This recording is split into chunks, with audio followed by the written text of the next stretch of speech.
Book review number 3 of the evening coming in hot. It is Daniel H. Pink's book, To Sell is Human. Welcome to A Moment in Time with Nex. If you don't know me, I go live every single day. I have been live every day for over 5.5 years straight.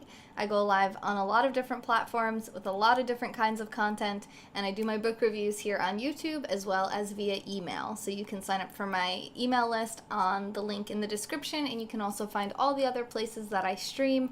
I do also use that email list to let you guys know if an account gets shut down or changed, or a platform or app gets shut down, and if I'm streaming somewhere else, so that you can make sure that you are staying in touch and staying connected over the years as we have moved from app to app and place to place and book to book. And you can also find a playlist of all of my book reviews emails here on my YouTube channel. It's just called Books. So welcome on in. We are going to dive into this one because I am going to be spending probably quite a bit of time on this one tonight. I did 2 book reviews before this. They were each about 15 minutes in length. This one's probably going to be a little longer, so get comfortable, get some water. You can just listen and treat this as almost a little mini podcast.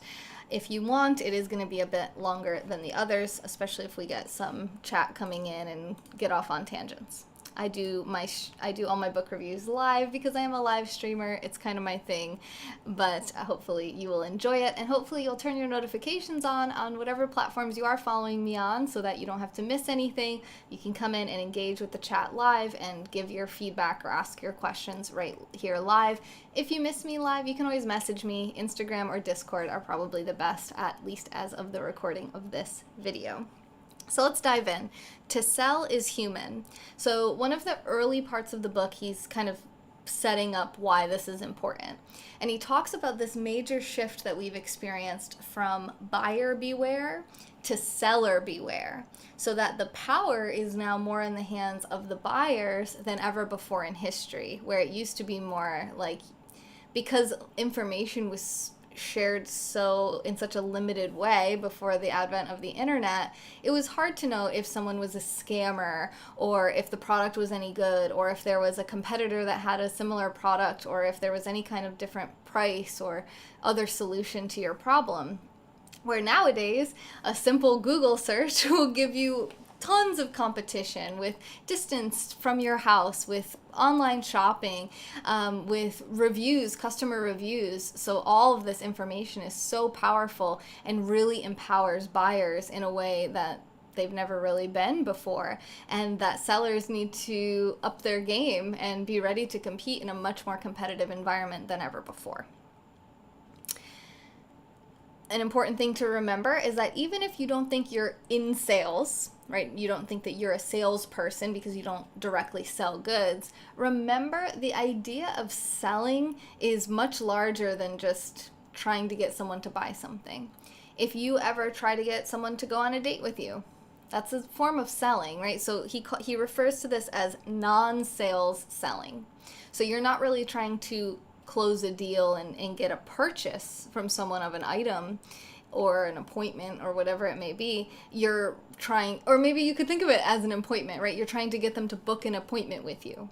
Sure, it's not a sales business type arrangement, but it is a very similar element to sales. You're trying to persuade someone to do something you want them to do.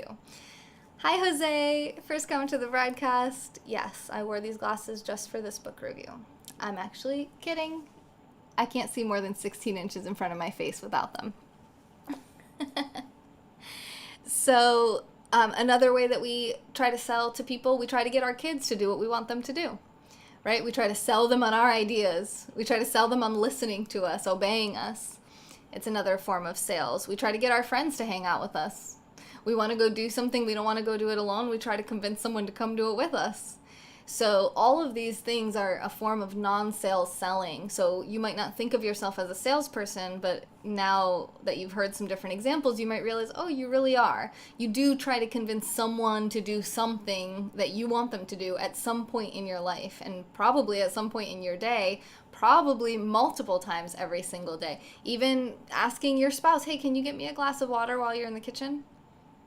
it's like you're trying to get them to do something that you want them to do. You're trying to sell them on getting you that glass of water, doing something for you. So you are in sales, whether you realized it before or not. They actually did a study that was titled, it was a survey, and they had over 9,000 participants in this survey. And the title of the survey was, "What do you do at work?" And they found that 40% of people's time is spent in non-sales selling. That's 24 minutes of every hour spent selling in a way that's maybe counter to what you think of when you hear sales or selling, right? So this is just kind of laying the foundation of why this is important for everyone, not just people who are very obviously in sales. Although if you're in direct sales or any kind of sales position, obviously this information is important for you as well. But that's kind of his way of building in part 1 of the book why this is important for everyone. He talks about a major rise in entrepreneurialism, which I want to take a little side road here to talk about something I noticed recently with reality television, which is something that I have a guilty pleasure for. And recently they just started a new season of Big Brother. And I noticed that this season of Big Brother, the occupations of these people are almost exclusively entrepreneurial. There's social media content creators, there's a guy who runs his own karaoke business, there are even technician type people, like I think there's a lawyer and someone who runs like a hypnotist business. She's a hypnotherapist, I think they call them. And I started to notice, I was like, this is really interesting. Like there was no one that was like, I work a 9-to-5 job as an employee somewhere. Nobody was like, I work at a factory. Everyone had this kind of unique, almost solopreneurial type work that they do. And I was looking at that and I thought, oh, this is very interesting. Did they select for that specifically? Or is this just the way that this generation is? The millennials, virtually, the generation that I'm from. I'm an entrepreneur. I'm a live streamer. That's what I do for a living. I don't go punch in 9 to 5 and work at a desk like I used to when I was younger. And we really see that major shift happening with, again, the advent of the internet and social media and virtual working, learning, everything that's happened since the COVID pandemic. People are going more virtual, they're going more entrepreneurial. We're seeing a lot of movement towards that route. So obviously, if you run your own business, you're in sales. So he was kind of talking about that, and I had recently just had that thought myself, so I wanted to take a little side note there. Okay, so he talks about the ABCs of good sales. So the first part of the book, he's just kind of saying why it's important to learn about, sharing some interesting data, like the 40% of time being spent on non-sales selling, etc. Part 2 is how to do it, how to be a good salesperson, whether it's direct sales or any type of sales. And they're ABCs: attunement, buoyancy, clarity. So attunement, being attuned to the person that you're trying to sell, means paying attention to them. This is about them. This is about your prospect, your potential client, being attuned to them. So one thing that he says is important to realize is that power can skew your perspective. And this is something I came to the conclusion of years and years ago when I did my 30-day book a day challenge, where I read an entire book every day for 30 days. Different books for 30 days. And I tried to come up with a general theme of all the information that I had shoved into my brain in that short period of time. And my main takeaway was that power corrupts. When you give someone a position of power over other people, they almost always abuse that power in some way. And he talks about that in this book, and about how it's important to remember that and to try to limit the amount of power that you have over this person you're trying to sell as much as possible, so that you can try to have as close to an objective perspective as possible. Yes, we're humans. There is no objective perspective for a human. We are subjective. We are creatures of habit, bias, confirmation of pre-existing beliefs. It's the way of the world. But at least knowing our little pitfalls and potentials for being biased or for abusing power can remind us to keep those things in check as much as possible. Be aware of them and try to modify and adapt to prevent them from playing a bigger role than they have to play in your interactions with people. Balancing your head and your heart. I definitely noticed a common theme of balance here, which I love because I recently started writing a book myself, a personal development and self-help type book. And that is a key recurring theme that keeps coming up for me with all the different information that I've learned about and read through the years is balance. Balancing. There's so many different examples I can give. You know what balance is, right? Think of a scale. You want the scales to be relatively balanced, and that's what they're talking about here. Balancing your head and your thoughts and your analysis of the situation with your heart, with your feelings, with your empathy, with your intuition, your gut instincts.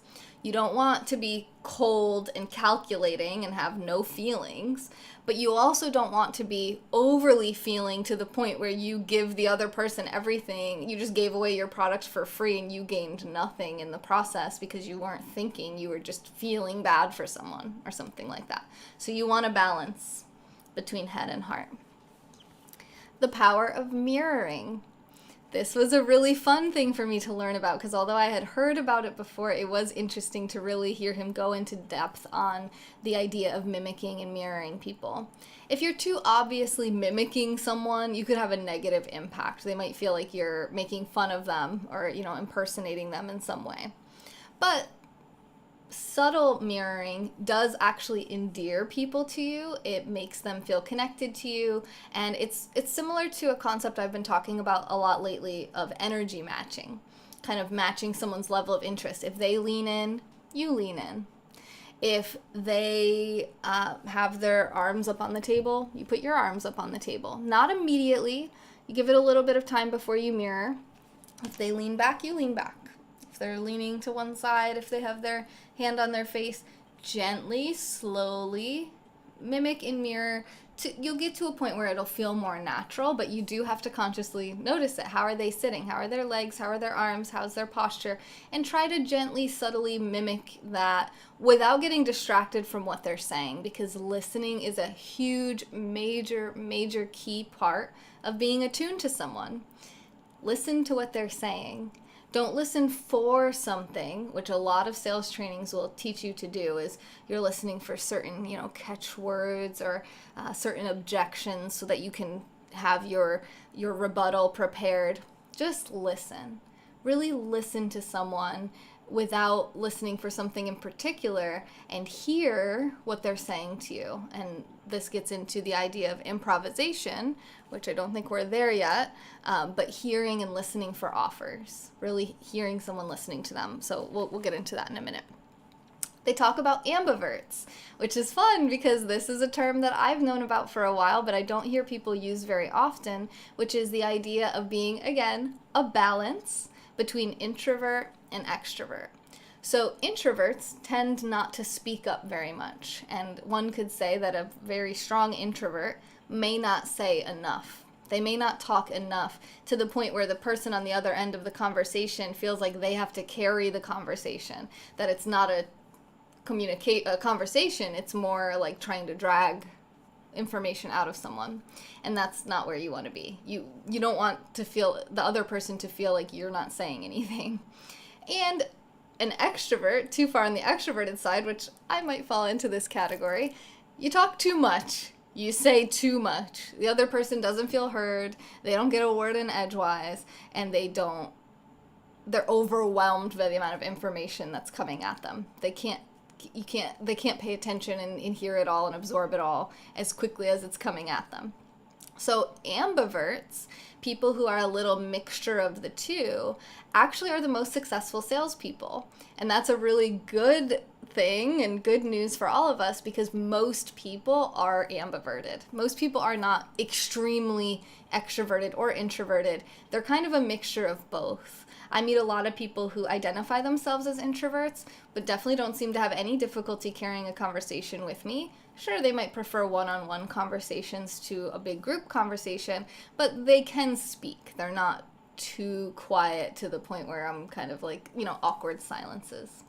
And I meet a lot of introverts who like to go out and do things and hang out with friends. They prefer it to be people that they know already and recognize and, more familiar faces, but they are not like complete shut-ins. So ambiverted is going to give you a nice balance, a nice mixture of the two, so that you talk and listen, a nice balance.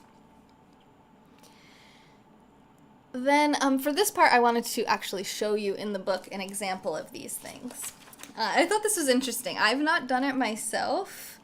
I'm pretty much a solopreneur at this point, so I don't really have like a team to really use this on, but it might be interesting for you to use at the next meeting you're a part of, or a conference call, a Zoom call, something that you're on. It's a pretty interesting concept, and it's called a discussion map.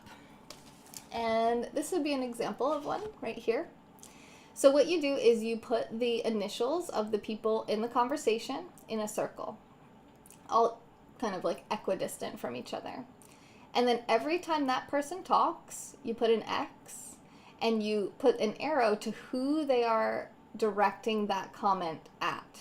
So in this situation, you can see that JW spoke more than anyone else, and most of their comments, sorry, this is a mirror image for me. I gotta move my finger opposite than it feels like I should. Were directed at AB. You can also see that SL didn't say anything and no one ever spoke to them. You can see that JW said one thing to KC and they responded, which probably should have resulted with an arrow going back, but they answered and that was about it. So you can see these two didn't really get to say much. They didn't get to put a lot of input in, and this could be introverts and extrovert. So you, by seeing something like this, and by somebody like JW seeing something like this, or SL or KC seeing this in a visual representation, can kind of show them like, hey, you're not really contributing anything to the conversation, and hey, you're kind of like dominating the conversation. You're saying everything, and other people aren't really getting a fair amount of time to contribute as well. Which might be the dynamic of the team. That might, there might be like a leader running the meeting. They're probably going to talk the most. They called the meeting together. It makes sense, but you want everyone to at least get some contribution. So it's important for them to kind of realize, oh, I didn't engage with this one person on my team at all. I didn't ask them anything. I didn't say anything to them, and they didn't even speak. They just sat there on this call or in this meeting and said nothing the entire time. And did anyone even notice that? And did they notice they didn't say anything, or is that just normal for them? They just like to listen. So I thought the discussion map idea was really cool. How do you make time to read all these books? You make time for the things that are important to you. Okay, so number 2 is a mood map. And this is kind of like taking a temperature of the energy of the group throughout the meeting. So you take it 3 times. Once at the beginning, as it starts. So 5, it's a scale from 1 to 10. 5 is neutral, which many meetings might start off kind of neutral. No one really knows how it's going to go yet, so it might start neutral. And then it's going to move closer to 1, the more negative and resistant people are feeling. So maybe you're announcing pay cuts, or layoffs are coming soon, and people are stressed out. They're asking a lot of questions. They're upset. That's going to be moving more towards the negative side. And then a 10 means people are excited, they're optimistic, they're engaged, and they're accepting and welcoming of the information. So you take the temperature at the beginning of the meeting, you take it again halfway through, and then you take it again after the meeting to see, it gives you kind of a map. Did we, how was the mood throughout the meeting? And that kind of awareness can help you to have a better or preferred outcome in the future. So teaching you what to do or what not to do. And then the importance of uncommon commonalities. So finding things in common with people is really important to helping them to feel connected with you and like they can relate to you. So you don't, I know, especially if you're like me and you're kind of type A, we don't love small talk, right? If you're a big thinker and you like to be really efficient with your time and really productive, you think, well, to maximize my time, I'm just going to launch right into my sales pitch and we're going to get this done and over with as soon as possible so I can get to the next task on my list. Well, that person's probably not going to feel too connected with you. Like and that human connection cannot be overstated. It is so important to getting the outcome that you want to have in the sales interaction. So, and again, in case you just got here, because I see new people coming in, sales can be asking someone to go on a date with you. It could be asking a friend to go do something with you that you want them to do with you. It could be asking someone to get you something. It could be getting your kids to listen to you and do the things you want them to do. It's not just about selling someone something financially. So even though you might not love small talk, finding little commonalities that you have with people is important to getting a connection. And rapport building, as much as that's been beaten through all the sales trainings, through all time, it's very important. There's a reason that it's pretty much the first step in the sales process that is taught by most companies is build rapport. Establish a real, genuine human connection with the person you're talking to before you try to get them to do what you want them to do. Okay, so that's A. That's attunement. That's being attuned to the person that you're interacting with. B is buoyancy. And this piece I thought was really interesting. The concept is self-interrogative self-talk. Wait, did I say that right? Self-interrogative talk. So I think a better way to say it is interrogative self-talk. Interrogative means you ask a question. It's a question instead of a statement. So declarative self-talk is a statement. And it's a very simple, very subtle difference. And listen close or you'll miss it. It's the difference between I will and will I. Declarative is I will. Interrogative is will I with the question. And will I, it might seem counterintuitive, but asking yourself, will I do this, is actually more effective to getting you to complete the thing that you're asking yourself if you're going to do than to just say, I will, and use that kind of more generic cliche affirmation, right? I will do this. When you ask yourself, will I do this? It makes sure that you don't bypass really important emotions and thoughts related to the task at hand. And they use a funny example where they say, Bob the Builder is a great example of this. Can we fix it? Yes, we can. You ask yourself, can I do this? And you give yourself a little mini pep talk. Yeah, I got this. I'm going to do this. And it also causes you to maybe think of reasons why you'll be able to do it or why you want to be able to do it, why you want to do it. And it causes your brain to go a little bit deeper than just that superficial, more shallow, just, yeah, I'm going to do it. I'm going to nail it. I'm going to win. I'm going to do great. That's very declarative, and it's surface level. It doesn't go deeper into, will I do it? Well, yeah, I probably can. I've done stuff like this before. I mean, I need to do it in order to pay my bills, so yeah, I'm going to do it. You know, it's a little bit deeper. It's not the deepest thought that you've had all day, but it is more effective than declarative. And that was something I found, chef's kiss, a beautiful piece of psychological beauty in that. So it gets at your motivations. Okay. Another thing I loved about this book, I'm going to give this book 5 stars. I loved this. There were so many good things. I've been exposed to a lot of the concepts previously, but they're concepts that I love, and I love when I see an author integrate a lot of other concepts that I love from other books. He had this suggested reading list, and he's like, read these books, and I went and I was like, yep, read that, like it's right in alignment with the types of books that I'm interested in. So I just loved it. I loved it very much. So he talks about my favorite book ever, which is called Positivity by Barbara Fredrickson.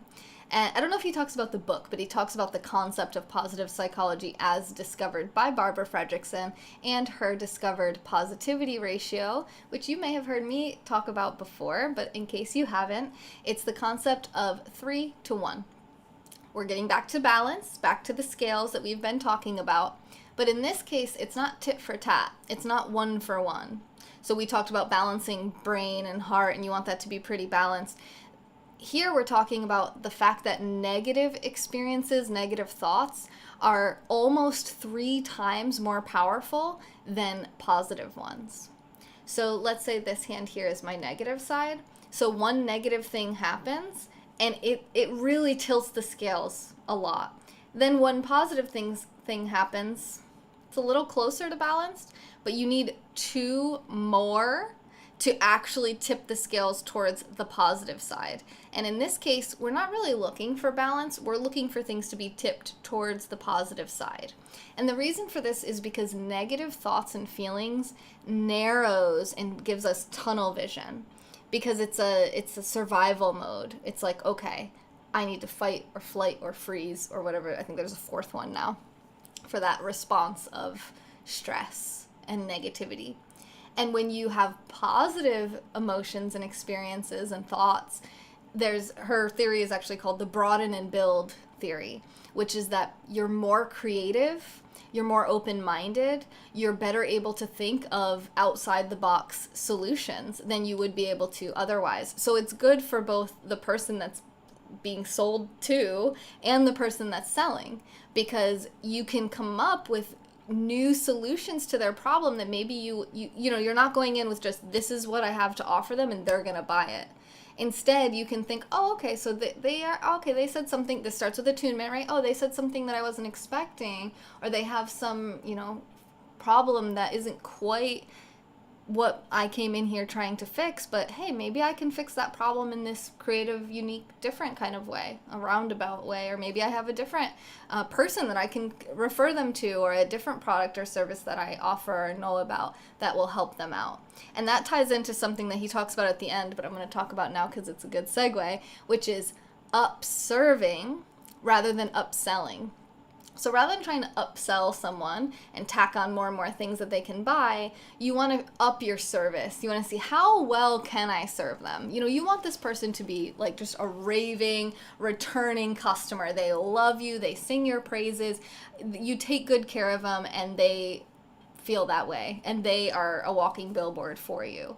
And maybe it's not your product, maybe it's not a business thing, maybe this is for dating, maybe it's a sexual thing, or maybe it's your own child saying like, my mom is awesome, she always listens to me and like makes sure that she's serving me and taking care of me in a really cool way that I see other people's moms not doing, or something like that. So it's not just about money sales. I know I keep saying that, but we're live and new people are coming in all the time. So hi, new people, how's it going? Okay, so let me make sure I didn't overlook any of these things. Broaden and build. Okay, so then in this same section, he talks more about psychology, which I love, which he talks about the concept of learned helplessness. If you're not familiar with Pavlov's dogs, they found that they would ring a bell, and then they would electrically shock the dogs. The ethics, the morals of this are a different discussion for a different time, but it did teach us something valuable in science, which is that it got to the point where when the bell rang, the dogs anticipated the shock, and already they reacted the same way they would as if the shock had happened. And they did not try to get away. They gave up. They were defeated. They had learned to be helpless. And this applies to humans as well, unfortunately. And many people are living under this mindset of learned helplessness due to all of their experiences of their lives. I'm not trying to blame or shame them.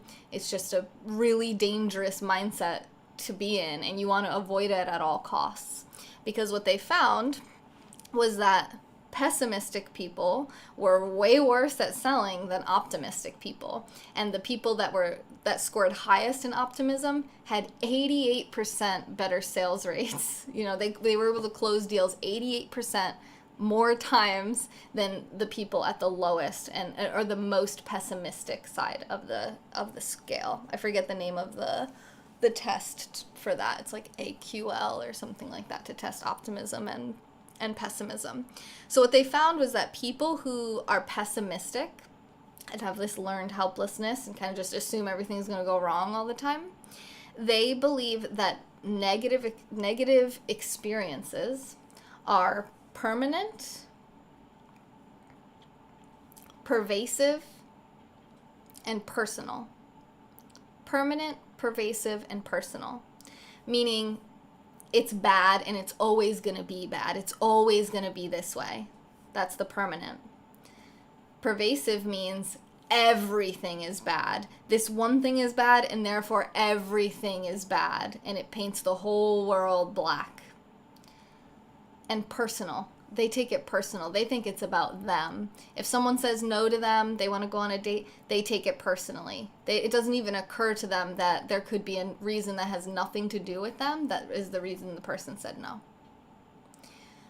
Optimistic people think the opposite of those things, right? There are two opposites, so that makes sense. So instead of thinking that a bad outcome is permanent, they view it as temporary. They say, yeah, it's bad right now, but it's not going to be bad forever. It's temporary. 2, they don't think that bad outcomes are pervasive, that if one thing goes wrong, that everything's going to go wrong. They think of it as specific. It's just that one bad thing, and they're able to maintain big picture perspective and realize that that one instance doesn't really say anything about anything else besides that one instance. And they don't take it personal. They actually assume everything's external. So rather than thinking it's about them, they just assume, yeah, there's probably something else going on here that's influencing this person. And it's not me personally that's causing them to not want to do the thing I want them to do. Of course, it's important to take some self-responsibility. If every single person you've ever asked on a date has said no, for like years, and you've asked hundreds of people, maybe there is something, maybe you have like very powerful body odor, or you have like poor hygiene, or, something about your appearance is like off-putting for people. Who knows? So yeah, of course it can be you sometimes with certain things, especially as we talk more about the non-sales selling. So it's okay to be introspective and reflective on yourself, but don't just assume it's personal all the time, especially if the negative outcomes are if they meet the normal averages. Most salespeople are only able to close, I think like a good closing ratio is like, obviously the best closing ratio is every single person you try to sell to says yes. That's very rare. I used to work for a sales company, and the average closing rate was 60%. So that means 4 out of every 10 people said no. So that was the average in that industry and in that particular business. So if your numbers were matching with that, then, it's probably not personal. That's just how it is. That's just the average. That's just, 4 people say no for different reasons. Probably has nothing to do with you. If 100% of people are saying no, okay, maybe it has something to do with you. It's possible. We can consider that if we need to, but don't just jump to that conclusion the first time someone says no. Build up that skin thickness a little bit. Okay, and then we get into clarity. Clarity was actually a theme for a whole year on this channel. I have different themes every year, and this year's theme is attention. Where your attention goes, your energy flows. So I've been, and even just like attention-seeking behaviors, what we do for other people's attention, whose attention we want, how we want it, when we want it, how much of it we want, the different levels. Some people love attention, some people get freaked out by too much attention. That's kind of like all in the realm of what I've been studying and learning about this year. So we get into C, which is clarity. Hi, Andy, how you doing? Woo! Good to see you. And he talks here about how less is more. Having a clear offering and not overwhelming people with too many choices. Because if people have too many choices, they can get analysis paralysis, which means there's just too much to think about and they can't take action because it's like they need more time to process everything coming at them. Another reason is people have FOMO, fear of missing out, FOMO. Fear of missing out, meaning that, oh my God, there's so many ice cream flavors, I'm worried that I'm not going to pick the best one. So even if they do make a choice and they pick one of the options, there's still this nagging feeling in the back of their head, oh, maybe they should have got this other flavor. Maybe something else would have been better. Whereas if you have a few options, it's much easier for people to say, yeah, that's definitely the one that fits best for me. That makes the most sense for me. 3 to 5 options, cool. 100 options, 50 options, even 20 options. It can be overwhelming for people. It's like, have you ever been to a restaurant with like a huge menu and you're just like overwhelmed? It's like, okay, I do like to have some options. I don't love the restaurants that have like 3 entrees to choose from and they're all like seafood or something. I like some options. So I guess the number of options also depends on what we're talking about here. But also I'm kind of a picky eater, so maybe that's not the best example for me personally. They talk about when you're selling something, people value experience more than material. So rather than selling someone the car, you want to sell them on the experience of owning the car, the experience of driving the car. That's why they want you to test drive it. They want you to experience what the car is like, what the car can do, rather than just look at the car. Here's a list of its features. Do you want to buy the thing? No, do you want to buy the experience? And it's, again, not just with sales. Like with dating, it's not just like, here I am, do you want me? It's like, oh, the experience of having me in your life is so awesome. It's so fun. It's so loving and I was going to say like beneficial, but also like, I don't know, supportive. The word that I'm looking for here isn't really coming up. It's just like, it's good. It's valuable. It's enjoyable, maybe is a good way to put it. This is interesting. They found that if you list all the great, awesome things about your product or service or yourself, whatever it is that you're selling, if you say one minor bad thing at the end, it actually increases the sales. Because people are like, they trust you more when you can be honest about something bad about it. It's more scammy, right? It feels a little more shady and like old school salesman type selling when someone's just like, this is awesome. There's nothing wrong with it. There is no downside. That's a red flag should go up for you for being discerning and being a smart buyer. And putting that pressure on the sellers, right? Sellers beware.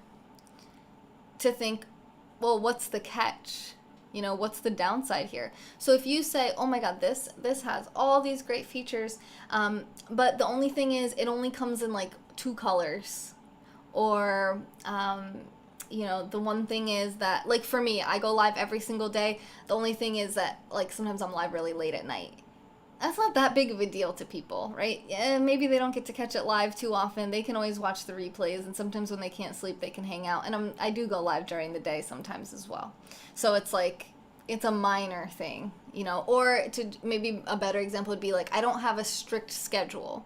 So you don't necessarily know what time I'm going to go live, but I go live every single day. So you have to say the good stuff first, and then it has to be like a minor inconvenience thing at the end. It's like, I go live every day. I talk about these subjects. I play these games. I read every comment. It's free for you to consume the content on all my pages except for one. It's totally voluntary. It's fun. It's like all these great things. But I don't have a schedule, so it's kind of like hard to predict when I'm going to be live. It's like people are like, oh, okay, that's honest of you to like give your own self-criticism, and it feels like, okay, that is probably one of the downsides, and it just makes them, for some reason, like psychologically it gives them, it's kind of like the idea of how messing up and making mistakes or having a speech impediment or something endears you to people because you're not perfect, and that's real. People know that's real. People were not born yesterday, okay? You're not selling to infants. You're selling to adults, hopefully, in most cases, right?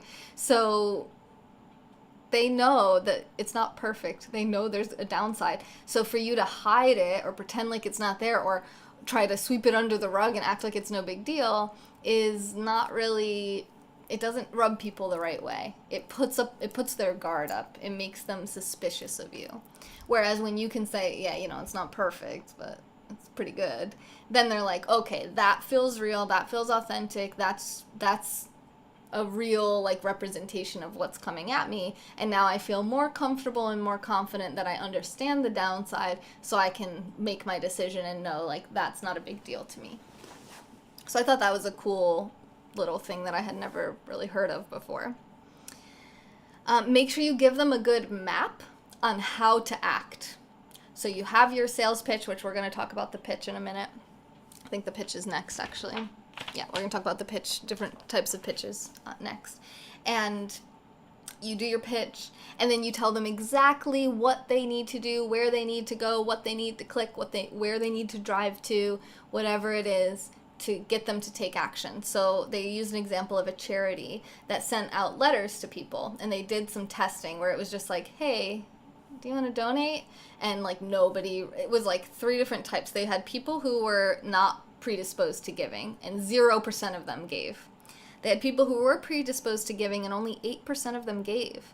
And what they found is when they provided something that gave them a clear roadmap, it had like a literal map of how to get to the place to make donations, how to package up the donations, exactly what they were looking for to be donated. I think it was like clothes and toys and shoes or something. Like, I don't remember what the charity was, but it was like, put it in a clear plastic bag, bring it to this location between these hours. It's going to be helping us so much. And 20-something% of people responded to that and donated, where before the max was 8%.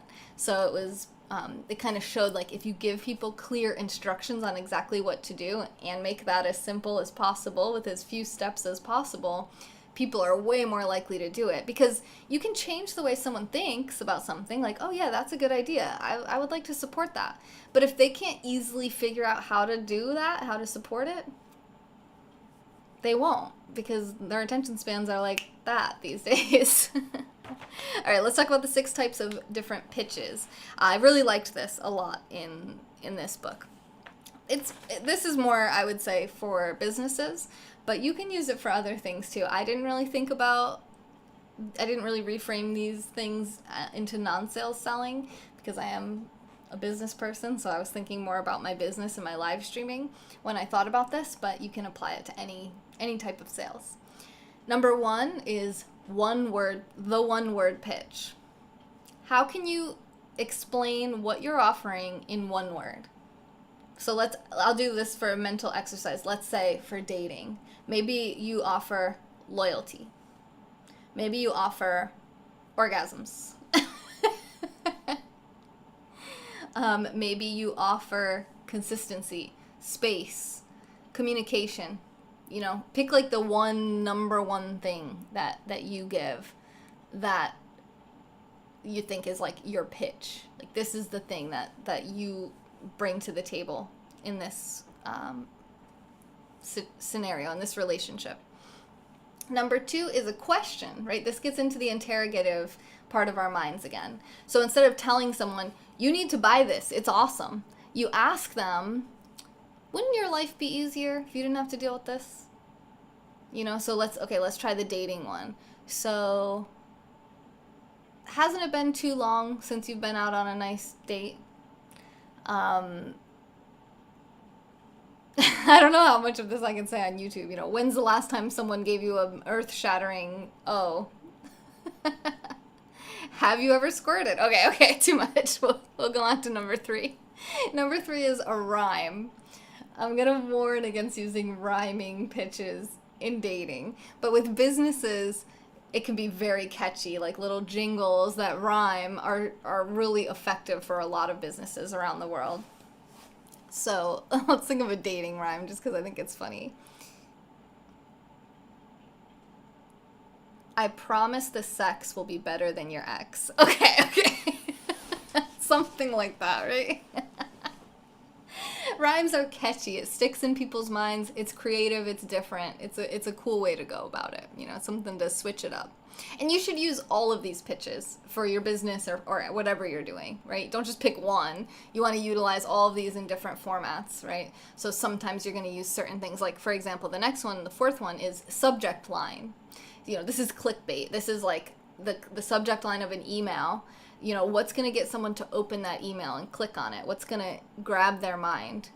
You can mix them here. You can use one word question subject line pitch, right? It could be like sex question mark broke question mark. Maybe you're helping teach people how to manage their finances or make money or whatever it might be. All right, number 5 is the Twitter pitch, which is very similar to the subject line pitch. It's the idea of having a limited number of characters and trying to portray your message as best as possible. And they found, again, with tweets that people were much more engaged with tweets that asked questions. And number 6, my personal favorite pitch, which I actually forgot about until I started preparing this book review for tonight, which is the Pixar Pitch. And I don't want to mess it up, so I noted what page it's on. I haven't done it in a while, but when I first read this book, I was doing it a lot, and it was really fun. Okay. So the pitch is like this. It's a formula that they use for Pixar movies, and it works for a pitch for anything. Once upon a time, blank. So you talk about before your product, and it can be your personal story, or it can be a story about your customer, or something else, or a testimonial. Once upon a time, blank. Every day, blank. So what was happening, right? Once upon a time, back in the day, every day we were faced with this problem, or there was something was going on that was, this struggle. One day, blank. And this is the turning point in a movie or a book or a story, or that caused you to develop your product or service, or, changed your life, or changed your customers' lives, or will change their life. Like, today is the day, or one day they met me and everything changed. Okay, so one day, blank. Because of that, blank. Okay, so one benefit, or one good, it not necessarily has to be positive, right? In a movie, it can be anything, but in a sales pitch, it's probably a positive outcome, right? Because of that, blank, something good, or some type of progression towards the end. And because of that, one more thing, and then until finally, blank. So I'm a little rusty on what mine was, but I had developed mine, which was, once upon a time, I wanted to kill myself. Every day, I felt alone, isolated, misunderstood. One day, I read a book. Because of that book, I started implementing positive psychology into my daily life. And because of that, I was no longer suicidal. I was one of the happiest people that I know, with one of the best lives of anyone that I really know on a day-to-day basis. And because of that, I think I did too many there, I started going live every day to try to share with people the kinds of things that I had learned about. Until finally, I became a full-time live streamer and been streaming every single day for over 5.5 years, spreading the ideas of positive psychology and human connection to prevent depression and suicide. Okay, a little bit more long-winded than it should have been. Like I said, I'm a little rusty on that, but it's just an example of how you can use that for anything. So again, once upon a time, blank. Every day, blank. One day, blank. Because of that, blank. Because of that, blank. Until finally, blank. And you can just Google Pixar Pitch, probably, to find that template. And now we'll talk about improvisation, and this is the last bit of our review. If you're not familiar with improvisation, it's a form of kind of like acting or comedy, improvisation. It's like thinking on your feet. And it is, you can look up like local improv classes or improvisational classes where they teach you how to do this on the fly. And it's a way to teach you how to have adaptive communication and how to kind of adapt to unexpected circumstances and get you comfortable being uncomfortable and thinking on the fly. So using this in sales is very important because a lot of unexpected things are going to happen. So one very very widespread and pretty well-known concept of improv is the idea of yes and. When someone comes at you with something, instead of saying no, you have to say yes and. So you accept whatever the other person kind of brings at you, and then you add onto it or tack something onto it. So it's a cohesive thing that you're creating together rather than me versus you. You're wrong, I say no, I cut off whatever you're trying to come at me with, and I'm going to try to push my thing on you now. And what's your instinct going to be at that point? No. You said no to me, I'm going to say no to you. So to keep that kind of collaborative spirit going, and it kind of ties into another book, Getting to Yes, where he talks about sitting on the same side of the table as someone instead of across the table, as if we're on opposite teams and opposite sides. Instead, we're working together. We want to find the best solution that works for both of us, thinking win-win, which is another improvisational technique of making your partner look good. So in improv, it could be more than one person that you're improving with, but say it's a duo. You want to make that person look good. You want to give them an opportunity to shine, because when they look good, you look good. And when they feel good, you feel good. The audience feels good. Everything is good. So it's that concept of win-win. You want them to have a good experience, right? It's not just about getting the outcome that you want. It's about everybody at the table winning and going away feeling good about the decisions that were made. And no high pressure pushing anything on anyone. And then we talked about this, hearing offers, being a really good listener and listening for offers that people are making, right? And in improv, it's like, they might ask you, like, do you want to do this?